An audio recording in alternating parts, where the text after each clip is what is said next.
a material witness on an aggravated battery.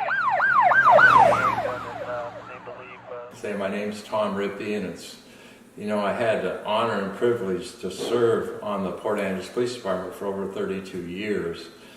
And so I started in 1975. I graduated from Washington State University with a degree in police science administration.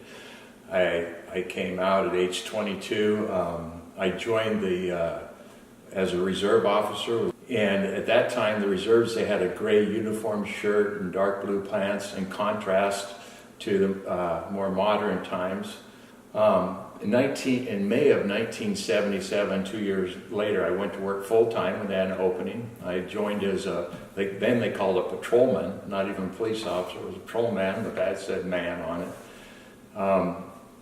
I worked patrol for 6 years. Interesting, at that time, things were so different. We had manual typewriters.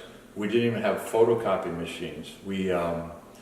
There wasn't cell phones, there weren't computers. It was a boom town. You had all the mills, the Crown Z mill, you had Rainier mill, Pemply mill, fishing, logging, lots of drinking and other things happening.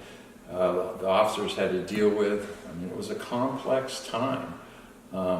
Today is even, maybe you could argue, more complex. But, the changes in that period of time, officers today are running, we had time back then to do some traffic control. We had a motorcycle officer.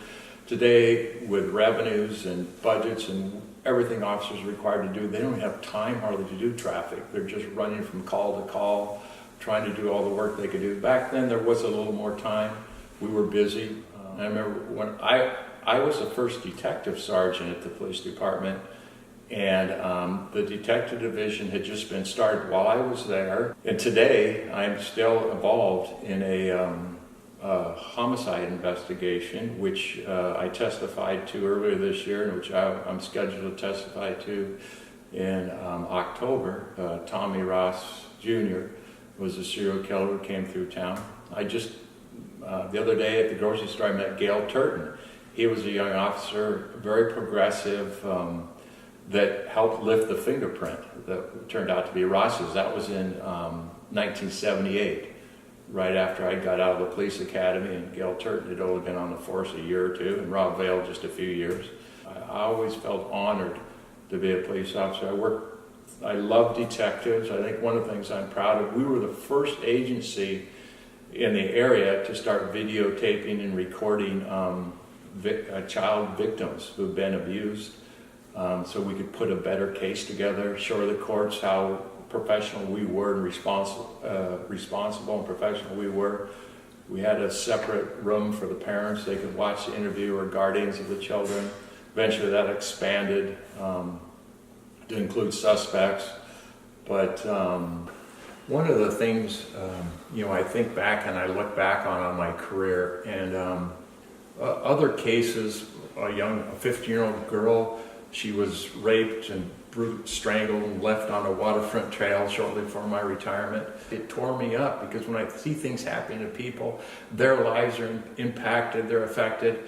I was all about, how can I fix this? How can I help them make a better life? It wasn't because I just wanted to arrest the bad guys, or I wanted to make the community safe and better, but how can I help people? And that's one of the things officers do, and I think it's forgotten. So 99% are out there to make the world a better place and the community a better place. Certainly that was the case for me.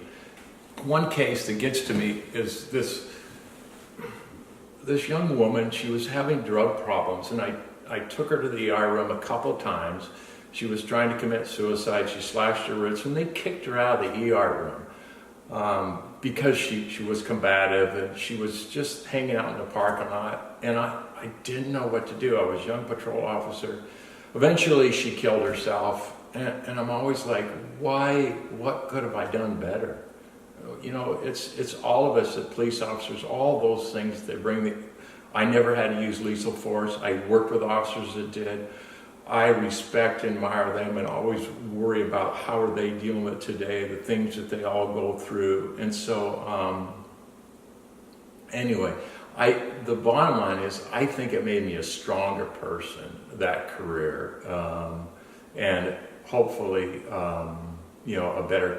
it's a better community because I served in the capacity I did, and eventually my last 7 years as police chief. So it was such an honor, and the things you see and do as a police officer, amazing. I was always a physical fitness buff. I qualified for the Ironman World Championship twice while I was working at the police department.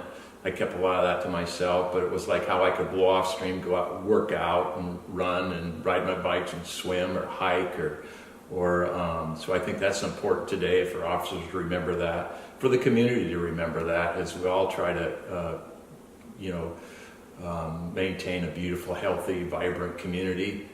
I was born and raised here in Port Angeles. I plan to die here. It was just such an honor to serve for those 32 years on the police department.